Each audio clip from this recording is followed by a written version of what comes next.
Hello, everybody. I am so happy to be back and hosting another of these amazing wine events. So, good afternoon, good evening, good morning, wherever you are, welcome. I am Poppy, and again, I am delighted to be hosting this great event. Today, we are once again joined by the award-winning wine educator and Loire Valley native, Paul Declerck, author of the best-selling book, How to Appreciate Wine. This is part 2 of our 4-part series, and today we're travelling through some of the world's greatest wine regions without leaving our screens.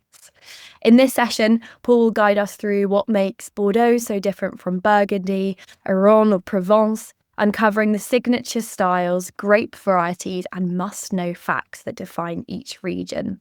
So whether you've ever wondered why one Pinot Noir tastes elegant and silky while another wine might taste more bold and powerful, or you've looked at a restaurant wine list and had no idea where to begin, then this session is for you. And as part of the wider 4-part series, today's session builds perfectly on what we covered in part 1, while giving you a complete and self-contained journey through the wine world. So grab a glass if you have one, get comfortable, and let's dive in. Now, it's my absolute pleasure to reintroduce our speaker. Paul, we are so excited to continue our wine education. Welcome, and I'm going to pass it over to you. Thank you very much, Poppy. You can hear me and see me correctly? I can see you and hear you perfectly. Beautiful. I am now in the office, which is a better setup than the first time. I will start by sharing my screen. Welcome. This is the second session with Bonjour, so let's go. So I'm going to start by introducing myself again, just briefly. Not everyone has seen maybe the first one. So I'm from a family of winemakers in the Loire Valley.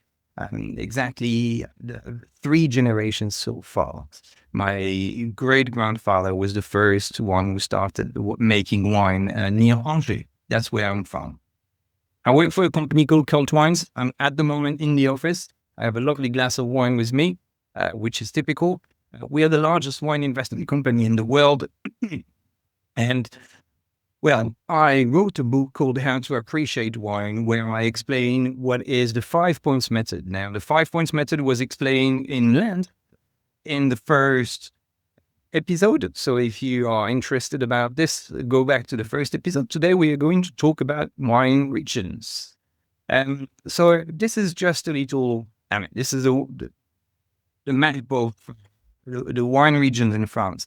This is where I'm from, right here. If you can see it's in the Loire Valley, so this is the biggest town, and Angers is somewhere there. We're going to see this map quite a few times today because we are going to talk about different regions from France and from the world.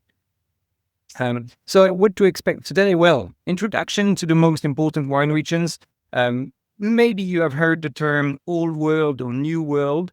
So I'm going to explain this a tiny bit. And well, we're going to discuss grapes and microclimates, which is why the same grape can have a different flavor if it grows somewhere or another. What do you need? Well, you don't need so much. Probably a bit of your attention, some interest would be good, obviously. And if you're like me and you have a glass of wine at hand, that's even better. I like to always start my tastings and obviously my sessions now with Bonjour Paris with this little reminder. We are here to create moments. If you think about it, 100 years from now, everything that you possess, your car, your house, your clothes, it will either not exist anymore or it will belong to someone else. And nothing is actually truly ours.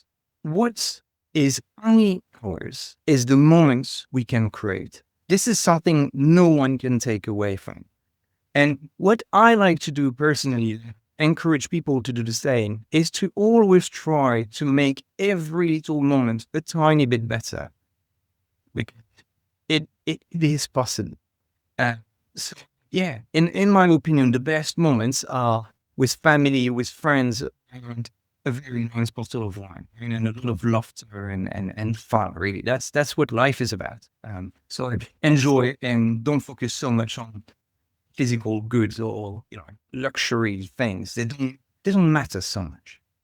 Uh, so this is about the company I work for called Wines. So we do wine investment, as I was saying. There's a link here to our website for whoever is interested. I'm briefly going to explain it, but basically, our clients give us some capital. With this capital, we buy cases of wine for them. We then store them.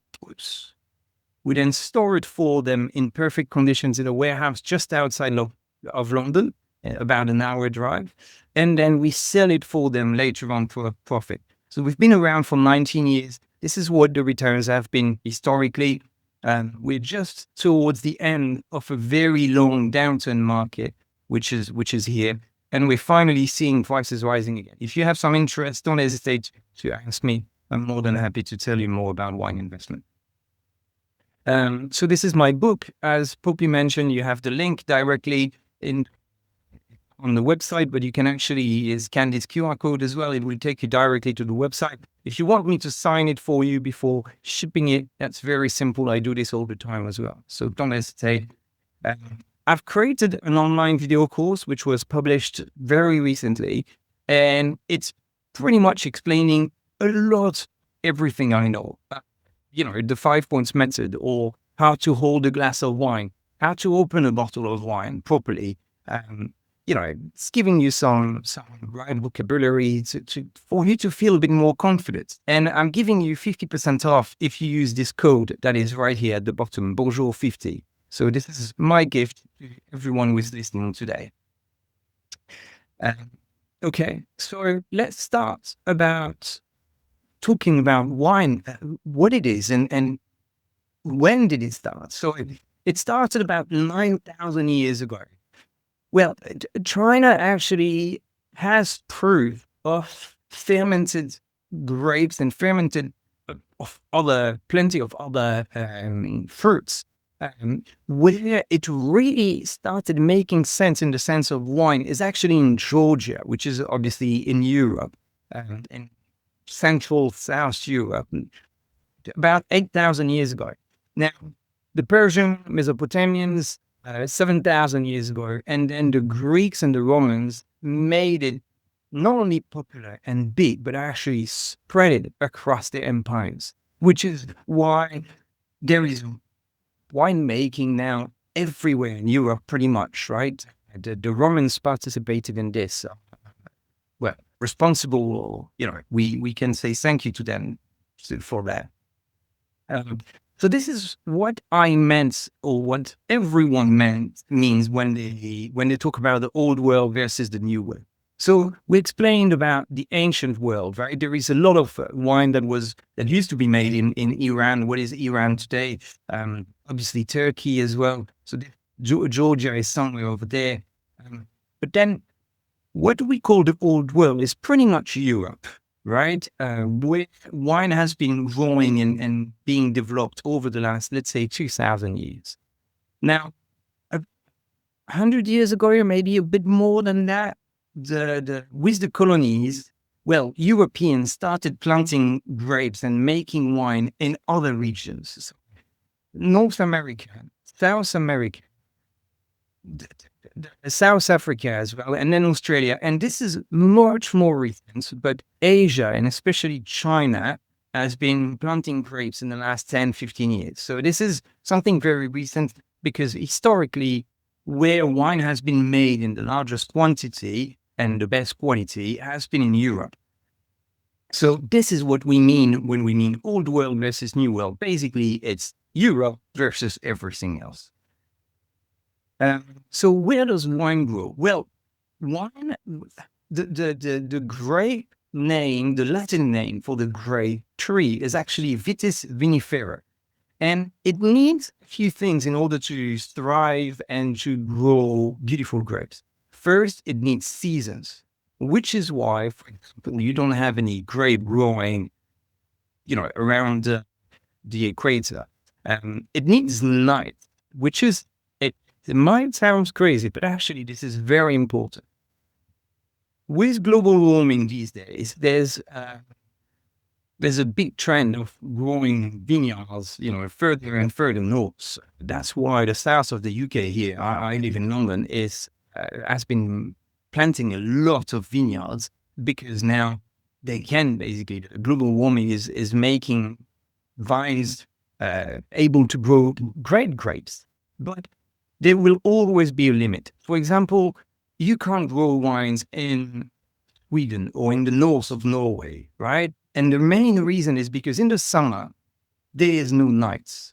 There will be, very, very long days. Sometimes the nights are too short, and basically the vine needs nights to recover. They need nights to sleep, a bit like us. So there will always be a limit. And even if global warming keeps going up, we won't be able to plant vineyards all the way to the north of Europe or the north of anywhere, to be fair.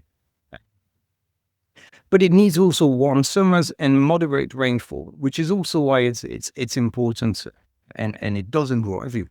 Now, these criteria make it pretty much, it's not clear here, but almost, right? You can see, let's say, first band at the top here. Imagine two lines, right? One that is going through the north of France, and the other one that is going through, the south, the north of Morocco and Algeria. So this is where wine would grow in the world, basically. But then in the south hemisphere, the same. It doesn't grow in the middle of Africa because it's too hot. It's not convenient. It doesn't fit the grape. Where actually Argentina, Chile, South Africa, Argentina, New Zealand and Tasmania, obviously wine grows there very well. But it doesn't grow everywhere in the world. Now, which country produces the most wine? You won't be surprised by that. You probably had that in the back of your mind. France, Italy, and Spain are the top three producers. Now, this is a graph that can be misleading a tiny bit, because basically every year there's a competition between these three, right? Depending on the production, depending on the conditions. Sometimes it's Italy, sometimes it's France, sometimes it's Spain. But technically, these three here are far, far away from number four, which is basically California and the USA. And then Chile is even further. But these three countries are the three biggest in terms of quantity. Now, in terms of quality and in terms of cost, the value produced, there's no question. France is, very, very far ahead, because French wines are worth much more than Italian or Spanish wines in general, right? Obviously, you will always have some exceptions, but technically, France makes much more money from producing wine than Italy or Spain. So let's go through the wine regions of the world, and we're going to start with Bordeaux. So I was showing you the map. Bordeaux is right here, right? It's in the southwest of France, not the furthest southwest, but it's here.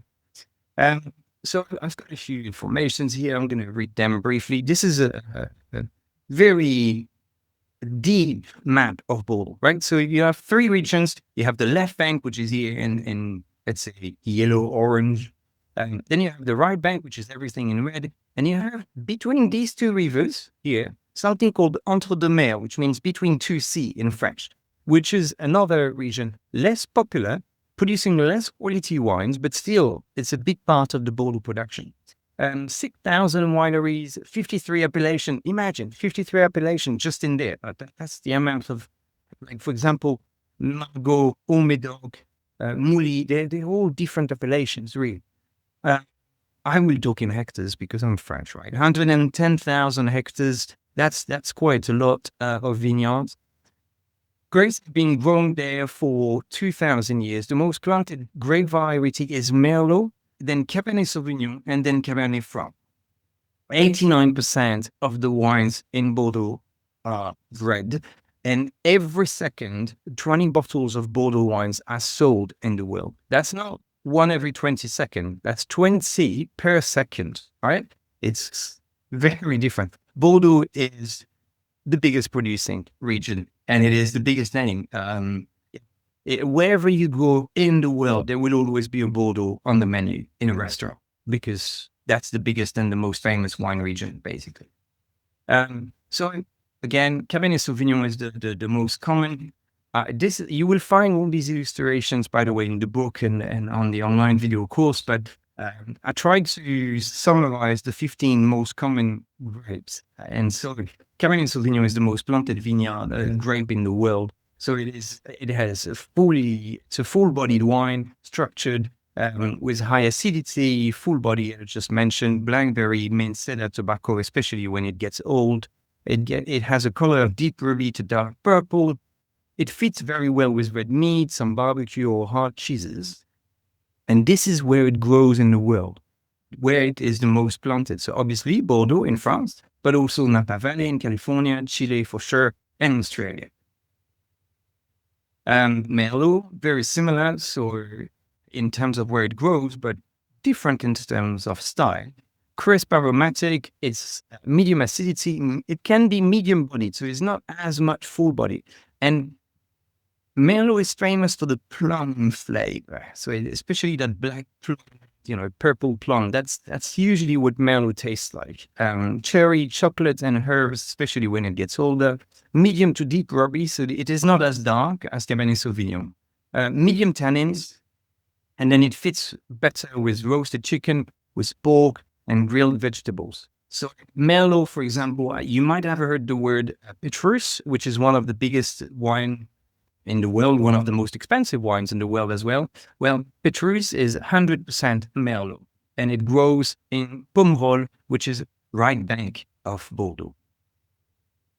Full-bodied red wine, again, a little breakdown of where it usually grows, but the ideal temperature for these wines is around 16 to 18 degrees. It's not exactly world temperature, a tiny bit lower is better. And then you have some examples of fruit-bodied red wines. So something very interesting about Bordeaux that wasn't done anywhere else. In 1855, Napoleon III actually requested to have a classification done because everybody, the whole world knew. I recently reread again Tolstoy, and they talk about in War and Peace Lafite Rothschild. Now this is far before the 1855, and they were already drinking Lafite back in the late early 1800s. So basically, Lafite has been known to be a very good wine, but Napoleon III wanted to have certainty about this, so he actually requested for a classification to be done. This classification has almost not changed for the last 175 years, roughly, right? It's a very long. Now, it is it's challenged all the time. People are complaining all the time because, if you were classified first growth in 1855, you are still there today, right? If you were classified fifth growth, obviously you can imagine that this will impact a lot how much you can sell your wine, the value. Well, this is exactly why it is so controversial. Back then, people are complaining, saying it was based exclusively on prices and not necessarily on taste. And today, people are still complaining about it. Now, you can still find some delicious wines from the fifth growth, obviously. But that's a very interesting classification. That's almost not changed. So this is an example of where you can find on Cult X, which is our marketplace. Lafite Rothschild I mentioned it last time, is for me the best buy right now as an investment. It's an incredible wine, 100 points. As you can see here, the critic score by Robert Parker is 100 points for this wine. This wine should be trading around 2.7, 2.8 for 6 bottles, and it is. You can buy it for 2.50 today, basically. So it's a great one. If you want to go straight to context for this page, you can scan this QR code here. So let's look at other regions of the world. We are now going to Burgundy. So Burgundy is very different. Burgundy has 2 regions to start with, and I'm going to start by showing you where it is. So Bordeaux was here, Burgundy is here. So you can see Burgundy is much further north and inland, right? Bordeaux is really affected by, well, the Atlantic Ocean. There's no ocean or sea affecting Burgundy. Now, Burgundy is a valley. It's a valley because there are some hills and mountains on this side, and then hills and mountains on this side. So Burgundy is basically at the bottom. What's fascinating is that it produces two different types of wine. It produces white wines and red wines. The red wines are at the north. I'll make it short, right, and simple because it's a bit more complicated than that. But the red wines are at the north. They're called Côte de Nuit, and the white wines are at the bottom. This is roughly 50%, and this is 50% of the production, right? So now, you remember there were 53 appellations in Bordeaux covering 110 hectares. Look at that. That's 100 appellation covering 25,000 hectares. So this is much more. The ratio here is much, much more. So there are many more subregions and subclimates which give different appellations in Burgundy. So in the north, the red wine will be produced from Pinot Noir and the white wine from Chardonnay. Burgundy is famous for producing very expensive wines. 9 out of the top most expensive wines in the world are from Burgundy. The reason why I put a monk here is because monks have been ruling the Burgundy region for quite some time. Let me just see if I talk about it. No, I don't. But the monks have been the ones producing wine in Burgundy, and they were originally making it for the mass.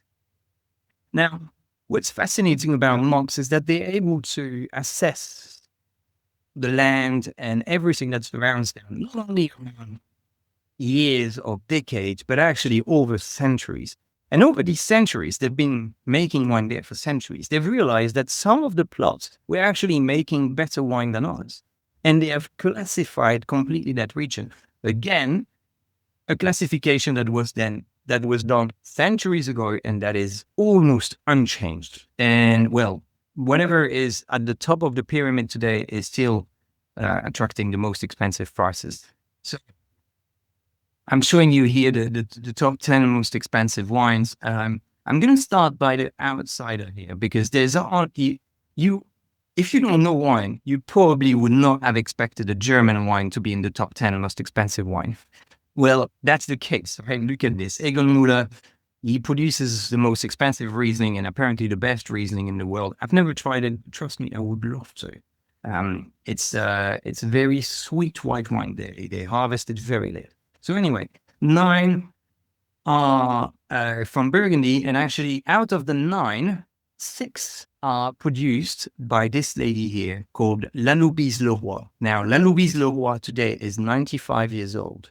She is still alive, and the day she dies, her wines will be jumping in value overnight. It is literally going to be like the day Picasso died, because that's what happens when winemakers such as her pass away. She used to run this estate called Romanée-Conti.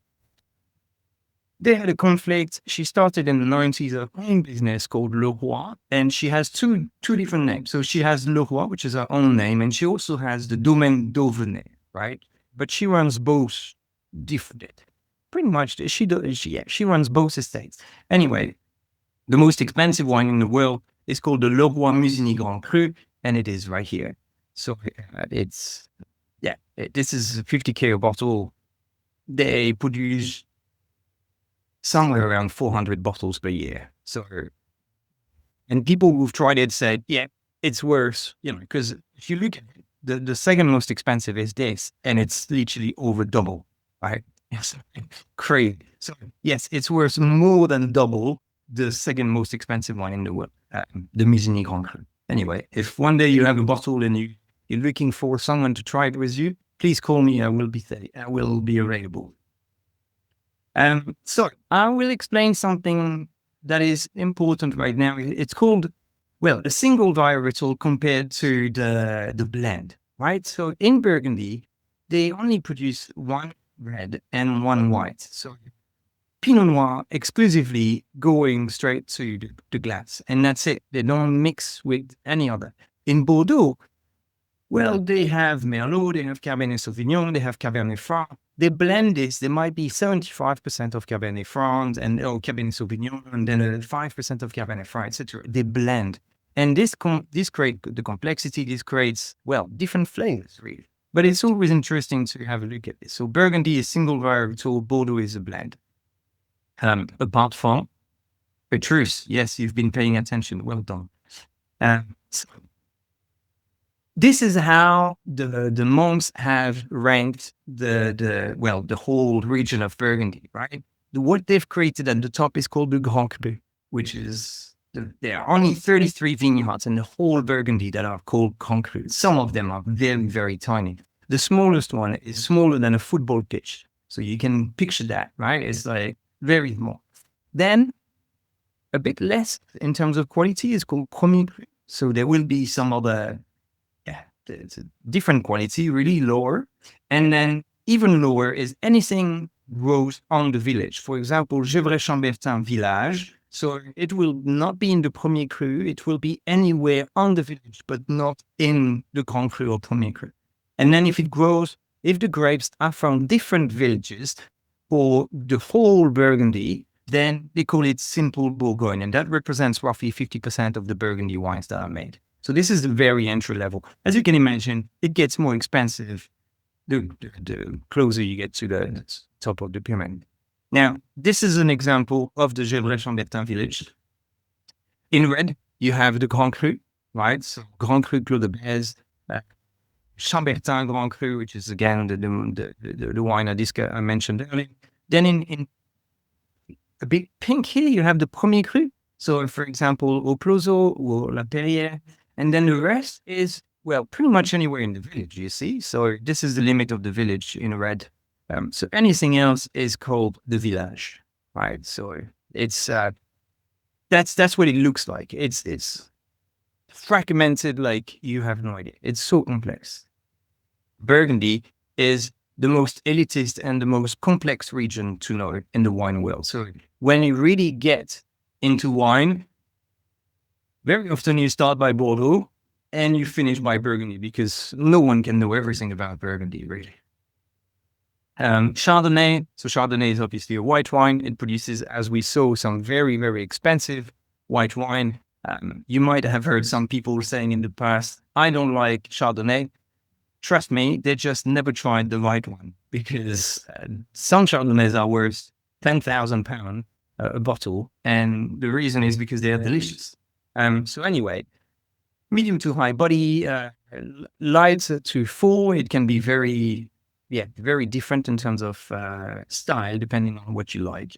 Pear, apple, citrus, butter, and vanilla. So the butter, the creamy aspect of Chardonnay is what makes it so special. That's actually what I have here with me. It's a Californian Chardonnay. Pale yellow to golden, no tannins, obviously. It pairs well with seafood, poultry, and creamy dishes. It grows in California and Burgundy, as just mentioned, and in Australia. Pinot Noir, it's very light. It's medium to high in terms of acidity. It has a very light body. And then it usually tastes like cherry, raspberry, strawberry, earthy, or mushroom when it gets older. It again, in color is very light. It pairs well with duck, salmon, and soft cheeses. And it grows well in New Zealand, in Burgundy, and in Oregon. Burgundy is Pinot Noir is very difficult to grow. So ideal serving temperature for full-bodied white wine, 10 to 13 degrees, and very similar for, Pinot Noir, basically. So now we are going to Champagne. Obviously, everyone has heard of Champagne. Champagne let me show you. Champagne is even more north. Look at that. It's the furthest region in France. It's all the way at the north of France. It is made of 5 different regions, which are all here. So you have the Vallée de la Marne, Montagne de Reims, Graves, Côte des Blancs, and Côte des Bar. Côte des Bar is at the very south, is a bit outside. So 4 regions, Pinot Noir, Pinot Meunier, and Chardonnay. So again, very similar to Burgundy, but they added the Pinot Meunier, which is another grade. They have classified the region as well, and 9% of them are classified as Grand Cru. So again, this is the map. And then what's very interesting to know about champagne is how it's done, right? Because I think this is what people get very confused is how do they make the bubbles, and what is the difference between champagne and prosecco, for example? The first thing, you always make a still wine. Very often you harvest very early. You make a still wine, then you put the wine into some bottles. You add a tiny bit of yeast and sugar, and you close it with something that looks like a Coca-Cola cap, right? Something that blocks it. Then you leave it like this on the side for at least 15 months in order to be called champagne. It's called staying on its lees. It's written here, right? Then you do the riddling, which means you turn, which is what this man is doing here. You turn in order for all the dead yeast, the lees, to come to the bottom here. And then you pop this one out. You add what is called the liqueur de dosage, which is a tiny bit of sugar and wine, basically. Then you put the cork, and that's it. That's how you make champagne. So champagne bubbles are made inside the bottle, which is, just the way to make champagne the way we know it started only 200 years ago, because before that we didn't have the cork, we didn't have the bottles. And the reason champagne used to produce mostly red wine, actually, which was, fascinating. But with technology, the fact that we can make glass bottles, etc., champagne is very rich. Now, there's a lot of pressure inside a bottle of champagne, which is why the bubbles are so thin. It's because there is an average of 6 to 7 bars of pressure. That's a term that physicists will understand, but it's basically the pressure inside the bottle is very high. And it has flavors of brioche, toast, or sourdough. This is due to the dead yeast, or the dead yeast, or cold yeast. 15 months minimum to be called champagne. If you want to call it vintage champagne, it needs a minimum of 3 years sleeping like this in these underground cellars, right? Sparkling wine, ideal temperature is 6 to 10 degrees. I had a lovely champagne yesterday, and it got better when it got a tiny bit warmer. So don't always drink them very cold, especially if they are very expensive, because there will be flavors that you might not get when they're too cold. So guide to champagne dosage. I explained briefly that you add a tiny bit of sugar before closing with the permanent cork.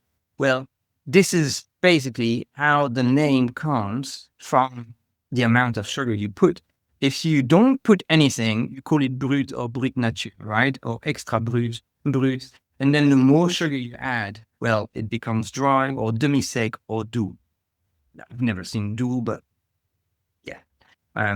In the last 20 years, sugar has not been so popular. So it's most of the champagne I see now are brut, basically. So now we are going to the next wine region, which is Italy. Okay. What's fascinating about Italy is that wine grows absolutely everywhere. Look at this map. It's covered in vineyard, right? If you remember France, it has little pockets of wine growing regions. Italy is covered. The surface, the land of Italy is 1/3 of the land of France, and it produces the same amount of wine every year. That is the reason why, because it makes wine everywhere. So the biggest wine region, the most famous, let's say, is Tuscany, right? Here in the north, next to Venice, is where they make the Prosecco, and Piedmont is also pretty famous and popular. And then after that, I would say probably Sicily. But anyway, wine grows absolutely everywhere in Italy. That's exactly what I mean here. The whole country produces wine. Two very important regions for experts, Piedmont and Tuscany. It's the home of the Prosecco. Now, in the whole different appellation system in France, there are roughly 100 different grapes that are used. In Italy, it's over 1,000, 10 times more for a surface much smaller. And that is absolutely crazy. The most planted is Sangiovese, then Brunello, then Chianti, Barolo with the Nebbiolo, etc. We are going to have a brief introduction to Super Toscans. Maybe some of you have heard this name.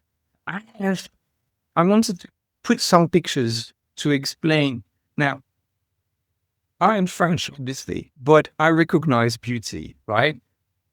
Italy, and especially Tuscany, is stunning. I highly encourage you to visit it if you've never been.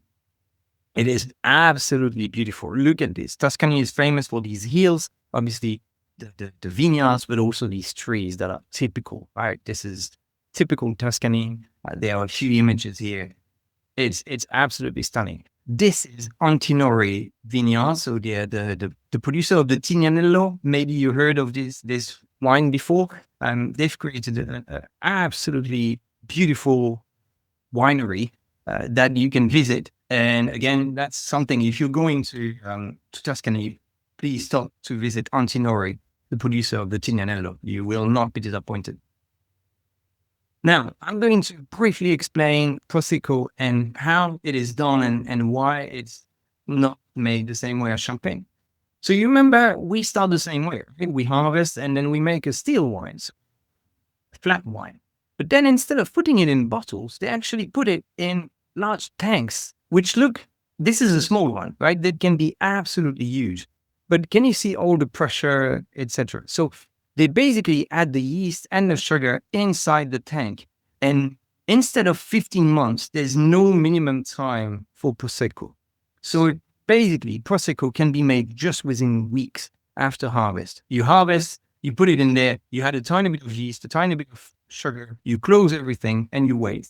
And then a few weeks later, you have plenty of bubbles. You put it in the bottles, which is made for a system like that. You put a cork on it, and that's it. You can already commercialize it. Prosecco is a very cheap way of making wine. It produces a wine that is usually much lighter in style and that has flavors of fresh fruit like pears and white flowers. I'm not criticizing Prosecco here. Plenty of advantages. It's just a different product. You cannot compare it with Champagne, even though it looks very similar. Now, one easy way, if you given a glass of Champagne and a glass of Prosecco, usually if it's normal Prosecco, it will have very large bubbles in comparison to Champagne. Why? Because, well, there is way less pressure. Less pressure means the bubbles are small, large, basically. This is called the tank method, and the grape is Glera, that the grape they use the most.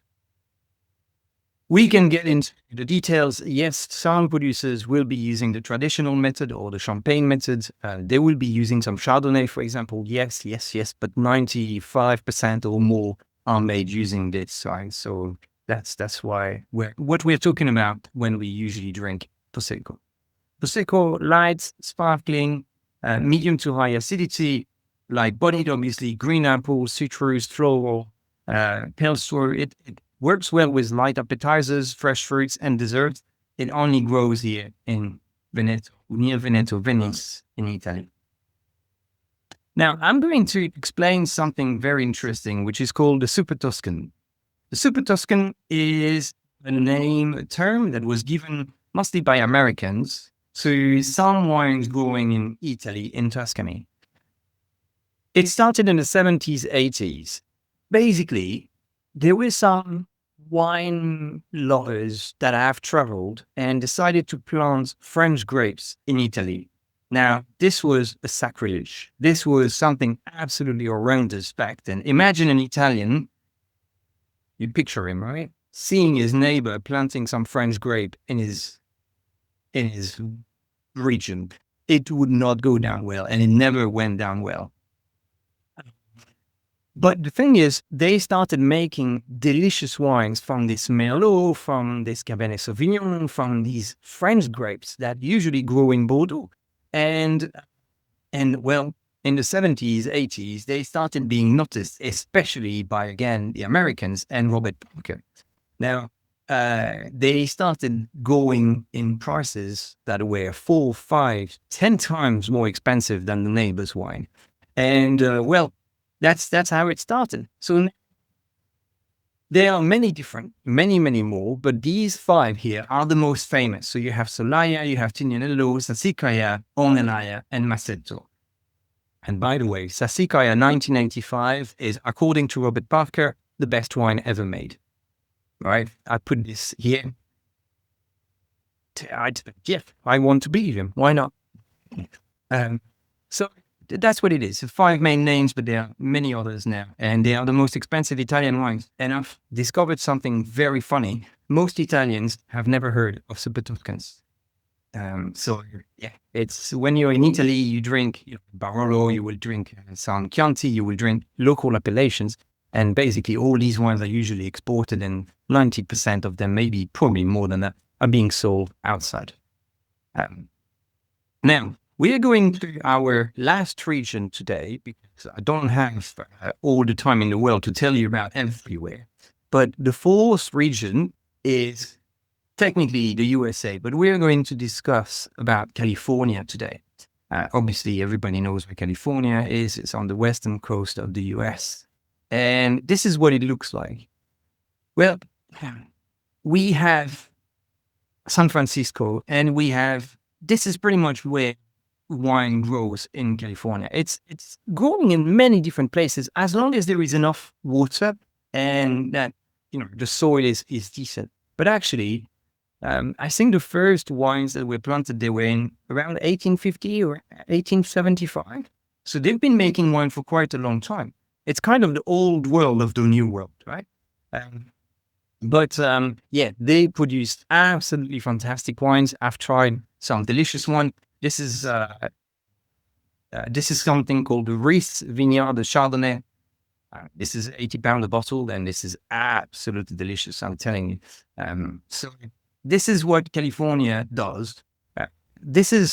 I've put a picture here of the most expensive American wine. It's called Screaming Eagle. It's 100% Cabernet Sauvignon. And I think prices are around $3,000 to $4,000 at the moment, something like that for a bottle. Interesting point about California. This is the region where Robert Parker is from, and interestingly, he's given the most 100 points. That's the region he's given the most 100 points wines, which is, some will say, unfair, but right? Why not? So anyway, California, 80% of the US production, 6,000 wineries, and most of the production is sold locally. Now, that makes a lot of sense because even these very expensive wines are just around the corner from the Silicon Valley and people making several million a year, right? So very often they produce small quantity and they have, let's say, 100 clients all working in the Silicon Valley. They don't even export their wines. All they have to do is to tell them when to come and pick up, and that's it. The sales are done. So production is mostly sold locally. Cabernet Sauvignon and Chardonnay are the two most planted grapes, but they are actually facing quite a lot of issues, especially with global warming. Some of the producers, there's one called Continuum that didn't make any wine in 2020, for example, because of the bushfire. It didn't burn vineyards, but every time they tried the wine doing the winemaking, it smelled like smoke. And they said, they put everything down the drain. Why? Because they don't want to ruin the name of Continuum. So anyway, it's when there are fires like this, it affects a lot these vineyards.